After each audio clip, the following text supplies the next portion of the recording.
ராணிப்பேட்டை மாவட்டம் புலியங்கண்ணு கிராமத்தில் உள்ள பழமை வாய்ந்த பவானியம்மன் ஆலயத்தின் கும்பாபிஷேக விழா வெகு விமர்சையாக நடைபெற்றது. பல புண்ணிய நதிகளில் இருந்து கொண்டு வரப்பட்ட புனித நீரை ஊற்றி வேத மந்திரங்கள் முழங்க கோவில் கோபுர கலசங்களுக்கு அபிஷேகம் செய்தனர்.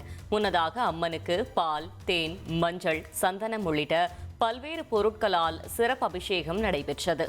இதில் ராணிப்பேட்டை மேற்கு மாவட்ட அதிமுக செயலாளர் SM சுகுமார் சிறப்பு அழைப்பாளராக கலந்து கொண்டு சுவாமி தரிசனம் செய்தார். அவருக்கு கும்ப மரியாதையோடு கோவில் நிர்வாகத்தினர் உற்சாக வரவேற்பு அளித்தனர். இந்த நிகழ்வில் ஏராளமானோர் கலந்து கொண்டு சுவாமி தரிசனம் செய்தனர்.